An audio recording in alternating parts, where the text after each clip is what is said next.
ನಮಸ್ಕಾರ. ಇವತ್ತಿನ ನಮ್ಮ ಚರ್ಚೆಯಲ್ಲಿ ಭಾರತದ ಚುನಾವಣಾ ವ್ಯವಸ್ಥೆಯ ಒಂದು ಮುಖ್ಯವಾದ ಅಂಶದ ಬಗ್ಗೆ ಮಾತಾಡೋಣ. ನಮಸ್ಕಾರ. ಹೌದು, ಅಂದ್ರೆ ಈ ಅಭ್ಯರ್ಥಿಗಳು ನಾಮಪತ್ರ ಸಲ್ಲಿಸುವಾಗ ಕೆಲವು ವಿವರಗಳನ್ನ ಕೊಡ್ಬೇಕಲ್ಲ, ಅದರ ಬಗ್ಗೆ. ಹೌದು, ವೈಯಕ್ತಿಕ ವಿವರಗಳು ಯಾಕೆ ಕೊಡಬೇಕು, ಏನ್ ಕೊಡಬೇಕು ಅನ್ನೋದ್ರ ಬಗ್ಗೆ. ಇದು ಆಕ್ಚುಲಿ ಪಾರದರ್ಶಕತೆಗೋಸ್ಕರ ಅಲ್ವಾ? ಖಂಡಿತ. ಮತದಾರರು ತಮ್ಮ ಆಯ್ಕೆ ಮಾಡೋಕೆ ಮುಂಚೆ ಅಭ್ಯರ್ಥಿ ಬಗ್ಗೆ ತಿಳಿದುಕೊಳ್ಳೋದು ತುಂಬಾ ಮುಖ್ಯ. ಪ್ರಜಾಪ್ರಭುತ್ವದಲ್ಲಿ ಇದು ಅವರ ಹಕ್ಕು ಕೂಡ. ಸರಿ, ಇವತ್ ನಾವು ಅಧಿಕೃತ ದಾಖಲೆಗಳ ಆಧಾರದ ಮೇಲೆ ಇದನ್ನ ಸ್ವಲ್ಪ ಆಳವಾಗಿ ನೋಡೋಣ. ನಮ್ಮ ಉದ್ದೇಶ ಏನಂದ್ರೆ, ಯಾವ ಮಾಹಿತಿ ಕಡ್ಡಾಯ, ಅದರ ಹಿಂದಿನ ಕಾರಣ ಏನು ಅಂತ ಅರ್ಥ ಮಾಡ್ಕೊಳ್ಳೋದು. ಮುಖ್ಯವಾಗಿ 3 ವಿಷಯಗಳು. 1, ಅವರ ಅಪರಾಧ ಹಿನ್ನೆಲೆ. 2, ಶೈಕ್ಷಣಿಕ ಅರ್ಹತೆ. ಮತ್ತೆ 3, ಆಸ್ತಿ ವಿವರಗಳು. ಇವುಗಳ ಬಗ್ಗೆ ಯಾಕಿಷ್ಟು ಒತ್ತು ಅಂತ ನೋಡೋಣ. ಓಕೆ. ಹಾಗಾದ್ರೆ ಮೊದಲಿಗೆ ಬಹುಶಃ ಅತಿ ಹೆಚ್ಚು ಚರ್ಚೆಯಾಗೋ ವಿಷಯದಿಂದ ಶುರು ಮಾಡೋಣವಾ? ಈ ಅಭ್ಯರ್ಥಿಗಳ ಅಪರಾಧ ಹಿನ್ನೆಲೆ ಘೋಷಣೆ, ಇದರ ಅಗತ್ಯ ಏನು? ಖಂಡಿತ. ನೋಡಿ, ಇದರ ಮೂಲ ಉದ್ದೇಶ ಏನಂದ್ರೆ, ರಾಜಕೀಯದ ಅಪರಾಧೀಕರಣ ಅಂತ ಹೇಳ್ತೀವಲ್ಲ, ಅದನ್ನ ತಡೆಯೋದು. ಅಂದ್ರೆ ಕ್ರಿಮಿನಲ್ ರೆಕಾರ್ಡ್ ಇರೋರು ಪಾಲಿಟಿಕ್ಸ್ಗೆ ಬರೋದನ್ನ ಕಂಟ್ರೋಲ್ ಮಾಡೋದು. ಹೌದು, ಗಂಭೀರ ಅಪರಾಧದ ಆರೋಪ ಇರೋರು ಅಥವಾ ಶಿಕ್ಷೆಗೆ ಒಳಗಾದವರು, ಅವರು ಶಾಸನ ಸಭೆಗಳಿಗೆ ಬರದ ಹಾಗೆ ನೋಡ್ಕೊಳ್ಳೋದು. Simple logic. ಕಾನೂನು ಮಾಡೋರೇ ಕಾನೂನು ಮುರಿದವರಾಗಿರಬಾರ್ದು ಅನ್ನೋದು. ಸರಿ, ಇದರಲ್ಲಿ ಕೋರ್ಟ್ಗಳ ಪಾತ್ರನೂ ದೊಡ್ಡದಿದೆ ಅಲ್ವಾ? ನಮ್ಮ ಸೋರ್ಸಸ್ ಪ್ರಕಾರ ಸುಪ್ರೀಂ ಕೋರ್ಟ್ 2003ನಲ್ಲೇ ಎಲೆಕ್ಷನ್ ಕಮಿಷನ್ಗೆ ಡೈರೆಕ್ಷನ್ ಕೊಟ್ಟಿತ್ತು. ಹೌದು, ಅದು ಬಹಳ ಮುಖ್ಯವಾದ ಬೆಳವಣಿಗೆ. ಆ ನಿರ್ದೇಶನದ ನಂತರವೇ ಇದು ಅಭ್ಯರ್ಥಿಗಳು ತಮ್ಮ ಮೇಲಿರೋ ಕ್ರಿಮಿನಲ್ ಕೇಸ್ಗಳ ವಿವರಗಳನ್ನು ಕೊಡೋದು ಕಡ್ಡಾಯ ಆಯಿತು. ಅದು ವಿಚಾರಣೆ ಹಂತದಲ್ಲಿದ್ರೂ ಸರಿ, ಕೊಡ್ಲೇಬೇಕು. ಇದು ಕೇವಲ ಮಾಹಿತಿಯಷ್ಟೇ ಅಲ್ಲ ಅಲ್ವಾ? ಇದರ ಪರಿಣಾಮಗಳೂ ಇರುತ್ತೆ. ಖಂಡಿತ ಇರುತ್ತೆ. ಪರಿಣಾಮಗಳು ತುಂಬಾ ಸೀರಿಯಸ್. ಈಗ ಒಬ್ಬ ಶಾಸಕ ಯಾವುದಾದ್ರೂ ಕೇಸ್ನಲ್ಲಿ ದೋಷಿ ಅಂತ ಸಾಬೀತಾದ್ರೆ, ಆಗ ಮುಖ್ಯವಾಗಿ ಯಾವುದಾದ್ರೂ ಅಪರಾಧಕ್ಕೆ 2 ವರ್ಷ ಅಥವಾ ಅದಕ್ಕಿಂತ ಹೆಚ್ಚು ಜೈಲು ಶಿಕ್ಷೆ ಆಯಿತು ಅಂದ್ರೆ, ತಕ್ಷಣವೇ ಅವರು ತಮ್ಮ MLA ಅಥವಾ MP ಸ್ಥಾನ ಕಳ್ಕೊಳ್ತಾರೆ. ಓ, ತಕ್ಷಣವೇನಾ? ಹೌದು, ಅಷ್ಟೇ ಅಲ್ಲ. ಶಿಕ್ಷೆ ಮುಗಿದ ಮೇಲೂ ಮುಂದಿನ 6 ವರ್ಷ ಅವರು ಎಲೆಕ್ಷನ್ನಲ್ಲಿ ಸ್ಪರ್ಧೆ ಮಾಡೋ ಹಾಗಿಲ್ಲ. 6 ವರ್ಷ? ಅದು ಕೂಲಿಂಗ್ ಆಫ್ ಪೀರಿಯಡ್ ತರನಾ? ಎಕ್ಸಾಕ್ಟ್ಲಿ. ಗಂಭೀರ ಅಪರಾಧ ಹಿನ್ನೆಲೆ ಇರೋರನ್ನ ಸ್ವಲ್ಪ ಸಮಯ ಸಕ್ರಿಯ ರಾಜಕೀಯದಿಂದ ದೂರ ಇಡೋ ಪ್ರಯತ್ನ ಇದು. ಅಂದ್ರೆ ಕಾನೂನು ಇದನ್ನ ಸೀರಿಯಸ್ ಆಗಿ ತಗೊಂಡಿದೆ. ಇದಕ್ಕೆ ಶಾಸನಬದ್ಧವಾದ ಆಧಾರ ಏನಾದ್ರೂ ಇದೆಯಾ? ಖಂಡಿತ ಇದೆ. ಇದೆಲ್ಲವನ್ನ 1951ರ ಪ್ರಜಾಪ್ರತಿನಿಧಿ ಕಾಯ್ದೆ ಇದೆಯಲ್ಲ, representation of the people act ಅಲ್ಲ. ಹೌದು, 1951 ಆಕ್ಟ್. ಅದರ ಸೆಕ್ಷನ್ 8ರಲ್ಲಿ ಇದನ್ನ ಸೇರಿಸಿದ್ದಾರೆ. ಸುಪ್ರೀಂ ಕೋರ್ಟ್ ಡಿರೆಕ್ಷನ್ಗೆ ಒಂದು ಲೀಗಲ್ ಸ್ಟ್ರಕ್ಚರ್ ಸಿಕ್ಕಾಗಾಯಿತು. ಇದರ ಗುರಿ ಒಂದೇ, ಪಾಲಿಟಿಕ್ಸ್ನ ಕ್ಲೀನ್ ಮಾಡೋದು. ಓಕೆ. ಆದರೆ ಇಲ್ಲಿ ಒಂದು ಪ್ರಶ್ನೆ ಬರುತ್ತೆ. ಈ ಕಾನೂನು ಎಲ್ಲ ಇದ್ರೂ ನಾವು ನೋಡ್ತೀವಲ್ಲ, ಕ್ರಿಮಿನಲ್ ಬ್ಯಾಕ್ಗ್ರೌಂಡ್ ಇರೋರು ಎಲೆಕ್ಷನ್ಗೆ ನಿಲ್ತಾರೆ, ಕೆಲವೊಮ್ಮೆ ಗೆಲ್ತಾನೂ ಇದ್ದಾರೆ. ಹಾಗಾದ್ರೆ ಈ ಘೋಷಣೆಗಳ ನಿಜವಾದ ಎಫೆಕ್ಟ್ ಏನು? ಇದು ಸ್ವಲ್ಪ ಕಾಂಪ್ಲೆಕ್ಸ್ ಪ್ರಶ್ನೆ. ನೋಡಿ, ಕಾನೂನು ಒಂದು ಫ್ರೇಮ್ವರ್ಕ್ ಕೊಡುತ್ತೆ, ಆದ್ರೆ ಅದು ಎಷ್ಟು ಸಕ್ಸಸ್ ಆಗುತ್ತೆ ಅನ್ನೋದು ಹಲವಾರು ವಿಷಯಗಳ ಮೇಲೆ ಡಿಪೆಂಡ್ ಆಗುತ್ತೆ. ಹೇಗೆ? ಮೊದಲನೇದು, ರಾಜಕೀಯ ಪಕ್ಷಗಳು. ಅವರು ಟಿಕೆಟ್ ಕೊಡುವಾಗ ಈ ಮಾಹಿತಿಯನ್ನ ಎಷ್ಟು ಗಂಭೀರವಾಗಿ ತಗೊಳ್ತಾರೆ.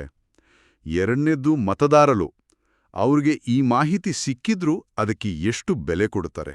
ಅಂದ್ರೆ ಮಾಹಿತಿ ಇದ್ರೂ ಅದನ್ನ ಬಳಸಿ ವೋಟ್ ಮಾಡೋದು ಕಮ್ಮಿನಾ? ಹೌದು, ಕೆಲವೊಮ್ಮೆ ಗೆಲ್ಲೋ ಕುದುರೆ ಅನ್ನೋ ಫ್ಯಾಕ್ಟರ್ ಜಾಸ್ತಿ ಮುಖ್ಯ ಆಗ್ಬಿಡುತ್ತೆ. ಅಭ್ಯರ್ಥಿಯ ಬ್ಯಾಕ್ಗ್ರೌಂಡ್ಗಿಂತ ಅವರು ಗೆಲ್ತಾರಾ ಇಲ್ವಾ ಅನ್ನೋದೇ ಮುಖ್ಯ ಆಗುತ್ತೆ ಪಕ್ಷಗಳಿಗೆ. ಹಾಗಾಗಿ ಈ ಘೋಷಣೆ ಕಡ್ಡಾಯ ಇದ್ರೂ ಅದರ ಪ್ರಾಕ್ಟಿಕಲ್ ಇಂಪ್ಯಾಕ್ಟ್ ಬಗ್ಗೆ ಪ್ರಶ್ನೆಗಳಿವೆ. ನಿಜ, ಕಾನೂನು ಒಂದು ಕಡೆ ಪ್ರಯತ್ನ ಪಟ್ರೆ ರಿಯಾಲಿಟಿ ಬೇರೆನೇ ಇರುತ್ತೆ.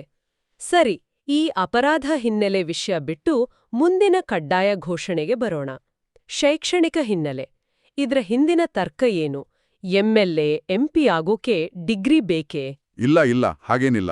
ಸಂವಿಧಾನದಲ್ಲಿ ಯಾವುದೇ ನಿರ್ದಿಷ್ಟ ಡಿಗ್ರಿ ಬೇಕು ಅಂತ ಎಲ್ಲೂ ಹೇಳಿಲ್ಲ.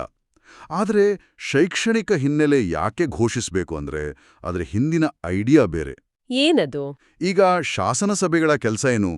ಕಾನೂನು ಮಾಡೋದು, ಬಜೆಟ್ ಪಾಸ್ ಮಾಡೋದು, ಸರ್ಕಾರದ ಪಾಲಿಸಿಗಳನ್ನ ವಿಮರ್ಶೆ ಮಾಡೋದು. ಇವೆಲ್ಲ ಸ್ವಲ್ಪ ಕಾಂಪ್ಲೆಕ್ಸ್ ವಿಷಯಗಳಲ್ವಾ? ಹೌದು. ಒಂದು ನಿರೀಕ್ಷೆ ಏನಂದ್ರೆ, ಸ್ವಲ್ಪ ಓದುಕೊಂಡಿದ್ರೆ ಈ ಜವಾಬ್ದಾರಿಗಳನ್ನ ಚೆನ್ನಾಗಿ ನಿಭಾಯಿಸಬಹುದು. ಚರ್ಚೆಗಳಲ್ಲಿ ಭಾಗವಹಿಸೋಕೆ, ವಿಷಯಗಳನ್ನ ಅರ್ಥ ಮಾಡ್ಕೊಳ್ಳೋಕೆ ಸಹಾಯ ಆಗತ್ತೆ ಅಂತ. ಓಕೆ, ಅರ್ಥ ಆಯ್ತು. ಅಂದ್ರೆ ಎಜುಕೇಷನ್ ಇದ್ರೆ ಶಾಸನ ರಚನೆ ಪ್ರಕ್ರಿಯೆಯಲ್ಲಿ ಹೆಚ್ಚು ಪರಿಣಾಮಕಾರಿಯಾಗಿರಬಹುದು ಅನ್ನೋ ಒಂದು ನಿರೀಕ್ಷೆ. ನಿಖರವಾಗಿ. ಕಾನೂನು ಮಾಡೋಕೆ ಬರೀ ಕಾಮನ್ ಸೆನ್ಸ್ ಸಾಲ್ದು, ಸ್ವಲ್ಪ ಅನಾಲಿಸಿಸ್ ಮಾಡೋ ಕೆಪಾಸಿಟಿ, ವಿಷಯದ ಆಳವಾದ ತಿಳುವಳಿಕೆ ಬೇಕಾಗತ್ತೆ. ಶಿಕ್ಷಣ ಇದಕ್ಕೆ ಸಹಾಯ ಮಾಡುತ್ತೆ ಅನ್ನೋದು ಜನರಲ್ ನಂಬಿಕೆ. ಆದ್ರೆ ಇಲ್ಲಿ ಒಂದು ಇಂಟ್ರೆಸ್ಟಿಂಗ್ ಪಾಯಿಂಟ್ ಇದೆ. ಏನದು? ನಾನು ಆಗ್ಲೇ ಹೇಳಿದ ಹಾಗೆ ನಮ್ಮ ಸಂವಿಧಾನ ಲೋಕಸಭೆಗಾಗ್ಲಿ ವಿಧಾನಸಭೆಗಾಗ್ಲಿ ಸ್ಪರ್ಧೆ ಮಾಡೋಕೆ ವಯಸ್ಸು, ಭಾರತೀಯ ಪ್ರಜೆಯಾಗಿರ್ಬೇಕು, ಇಂತಹ ಬೇಸಿಕ್ ಅರ್ಹತೆಗಳನ್ನ ಮಾತ್ರ ಹೇಳತ್ತೆ. 25 ವರ್ಷ ಆಗಿದ್ರೆ ಸಾಕು, ಯಾರೂ ಬೇಕಾದು ಕೆಲವು ಕಂಡೀಷನ್ಸ್ ಬಿಟ್ಟು ನಿಲ್ಬಹುದು. ಇಷ್ಟೇ ಓದಿರಬೇಕು ಅಂತ ಎಲ್ಲೂ ಇಲ್ಲ. ಇದು ನಿಜಕ್ಕೂ ಗಮನಿಸಬೇಕಾದ ವಿಷಯ. ಅಂದ್ರೆ ಶಾಸನ ರಚನೆಯಂತಹ ಕೆಲಸಕ್ಕೆ ಶಿಕ್ಷಣ ಮುಖ್ಯ ಅನ್ಸಿದ್ರೂ ಸಂವಿಧಾನ ಅದನ್ನ ಕಡ್ಡಾಯ ಮಾಡಿಲ್ಲ. ಯಾಕೆ ಹಾಗೆ? ಬಹುಶಃ ನಮ್ಮದು ಪ್ರಜಾಪ್ರಭುತ್ವ ವ್ಯವಸ್ಥೆ ಆಗಿರೋದ್ರಿಂದ ಇರಬಹುದು. ರೆಪ್ರೆಸೆಂಟೇಷನ್ ಇದೆಯಲ್ಲ, ಪ್ರಾತಿನಿಧ್ಯ. ಸಮಾಜದ ಎಲ್ಲಾ ಸ್ತರದ ಜನರಿಗೂ ಎಲೆಕ್ಷನ್ನಲ್ಲಿ ನಿಲ್ಲೋಕೆ, ಆಯ್ಕೆ ಆಗೋಕೆ ಅವಕಾಶ ಇರಬೇಕು. ಬರೀ ಎಜುಕೇಷನ್ ಕ್ರೈಟೀರಿಯಾ ಇಟ್ರೆ ದೊಡ್ಡ ಸಂಖ್ಯೆಯ ಜನ ಹೊರಗೆ ಉಳಿದುಬಿಡ್ತಾರೆ. ಅದು ಪ್ರಜಾಪ್ರಭುತ್ವದ ಸ್ಪಿರಿಟ್ಗೆ ಸರಿ ಹೋಗಲ್ಲ. ಅನುಭವ, ಜನಸಂಪರ್ಕ, ಸಮಾಜದ ತಿಳುವಳಿಕೆ ಇವೂ ಮುಖ್ಯವಾದ ಅರ್ಹತೆಗಳೇ. ಸರಿ, ಅರ್ಥವಾಯಿತು. ಸಂವಿಧಾನದ ಪ್ರಕಾರ ಪ್ರಾತಿನಿಧ್ಯಕ್ಕೆ ಹೆಚ್ಚು ಒತ್ತು. ಆದ್ರೆ ನಮ್ಮ ಸೋರ್ಸಸ್ನಲ್ಲಿ ಒಂದು ವಿಷಯ ಹೇಳಿದ್ದಾರೆ: ಈಗಿನ ಎಲೆಕ್ಷನ್ಗಳು ಜಾಸ್ತಿ ದುಡ್ಡು, ಆಸ್ತಿ ಮೇಲೆ ನಡೀತಿದೆ ಅಂತ, ಎಜುಕೇಷನ್ಗಿಂತ ಇವೇ ಡಾಮಿನೇಟ್ ಮಾಡ್ತಿದೆ ಅಂತ. ಇದು ಶೈಕ್ಷಣಿಕ ಹಿನ್ನೆಲೆ ಘೋಷಣೆಯ ಇಂಪಾರ್ಟೆನ್ಸ್ ಕಡಿಮೆ ಮಾಡುತ್ತಾ? ಇದು ಇವತ್ತಿನ ರಾಜಕೀಯದ ಒಂದು ಕಹಿ ಸತ್ಯ. ಹೌದು, ಎಜುಕೇಷನಲ್ ಕ್ವಾಲಿಫಿಕೇಷನ್ ಮಾಹಿತಿ ಇದ್ರೂ ಅಭ್ಯರ್ಥಿಯನ್ನ ಆಯ್ಕೆ ಮಾಡುವಾಗ ಅವರ ದುಡ್ಡಿನ ಶಕ್ತಿ, ಜಾತಿ, ವರ್ಚಸ್ಸು ಇವೆಲ್ಲ ಮುಖ್ಯ ಆಗ್ತವೆ. ಎಷ್ಟೋ ಸಾರಿ ಚೆನ್ನಾಗಿ ಓದಿದವರಿಗಿಂತ ದುಡ್ಡಿನ ಬಲ ಇರೋರು ಈಸಿಯಾಗಿ ಗೆಲ್ಬೋದು. ಹಾಗಾಗಿ ಶೈಕ್ಷಣಿಕ ಹಿನ್ನೆಲೆಯ ಘೋಷಣೆ ಇದೆಯಲ್ಲ, ಅದು ಸದ್ಯಕ್ಕೆ ಒಂದು ಮಾಹಿತಿಯಷ್ಟೇ ಆಗಿ ಉಳಿಯೋ ಸಾಧ್ಯತೆ ಇದೆ. ಅದರ ಆಧಾರದ ಮೇಲೆ ವೋಟರ್ಸ್ ಡಿಸಿಷನ್ ತಗೊಳ್ಳೋದು ಅಷ್ಟೊಂದು ಪ್ರಬಲವಾಗಿಲ್ಲದಿರಬಹುದು.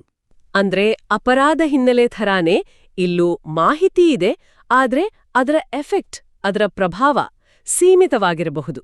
ಸರಿ, ನಾವು ಕ್ರಿಮಿನಲ್ ರೆಕಾರ್ಡ್, ಎಜುಕೇಷನ್ ಬಗ್ಗೆ ಮಾತಾಡಿದ್ವಿ.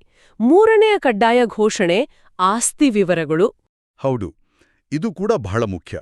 ಅಭ್ಯರ್ಥಿಗಳು ತಮ್ಮ ಆಸ್ತಿ ಮತ್ತೆ ಅವರ ಮೇಲೆ ಡಿಪೆಂಡ್ ಆಗಿರೋ ಕುಟುಂಬ ಸದಸ್ಯರ, ಅಂದ್ರೆ ಹೆಂಡತಿ, ಗಂಡ, ಮಕ್ಕಳು, ಅವರ ಆಸ್ತಿಗಳ ವಿವರ ಕೊಡಬೇಕು. ಚರ ಆಸ್ತಿ, ಸ್ಥಿರ ಆಸ್ತಿ ಎಲ್ಲ.